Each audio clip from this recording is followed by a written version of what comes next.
It's like yelling, tequila! Lemmings. No reason at all. I heard that people have actually gone to fisticuffs, old school English style fighting. With red tights and long mustaches, yes. Bare knuckle style. Yes, and then lifting the big circular dumbbells. Hey you! I'm gonna pop you in the melon. So they've gone all out in front of Verizon stores to get one of these guys, huh? Yeah. Please don't hit me with it. It's the BlackBerry Storm. First we saw the iPhone, then the G1, and now, finally, it's the BlackBerry Storm. Utilizing a pressable touchscreen with a multi-tap keyboard, the Storm has everything you've come to expect from a BlackBerry.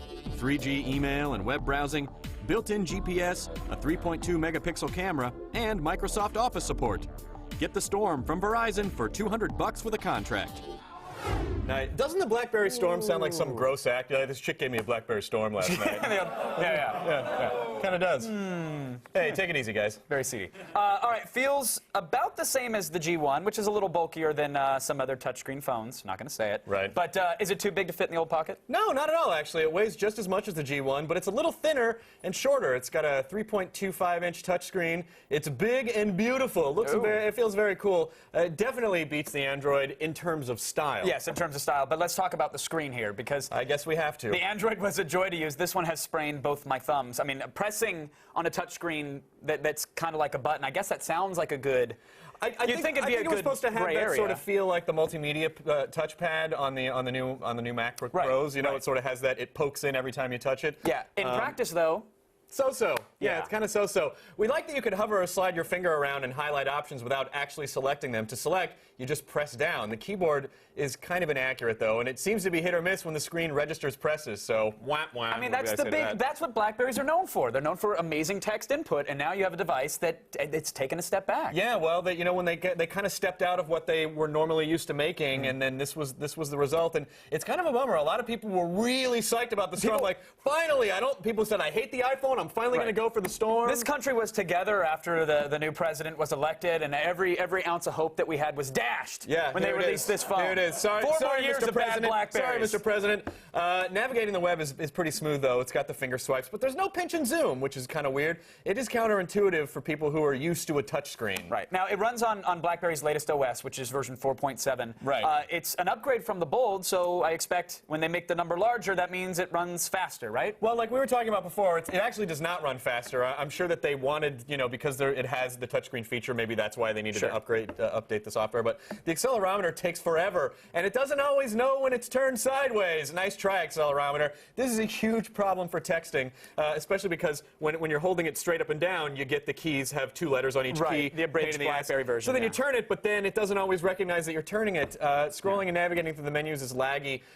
It's kind of like the Voyager from a year ago. But overall, this is really not what we expected from BlackBerry. And I read a lot of reviews online, and everyone was like, "Yay, crap!" Yeah, exactly. Yeah. So.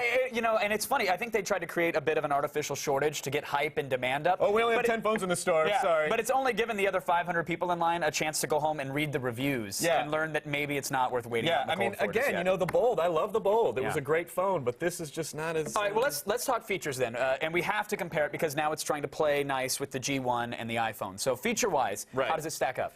It's not bad. It's not bad. 3.2 megapixel camera with flash, takes very sharp pictures and videos, but the colors are muted, but does have autofocus and you can zoom and all that sort of stuff.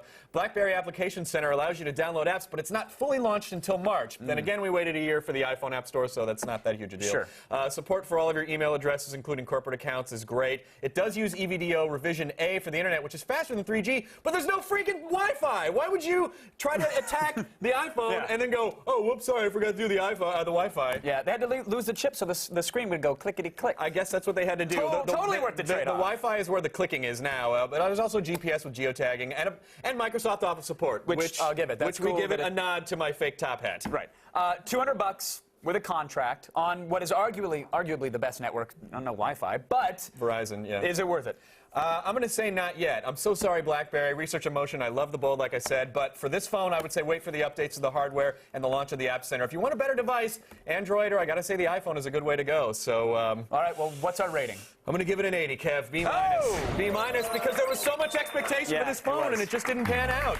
The device needs to work, but it's still not a bad deal on Verizon with all the features. Again, we wanted to like this phone. We really wanted to like this phone. For it. A lot of people used it, and we all had the same problem, so that's the best we can do. Immediate heartbreak. We're not trying to be jerks. That's just our honest opinion. All right, that's it for today's Gadget Prawn. But if you have a gadget you'd like to see us rate, log on to g4tv.com/review this. Now let's go over to Olivia, who would actually sell her grandmother for a BlackBerry.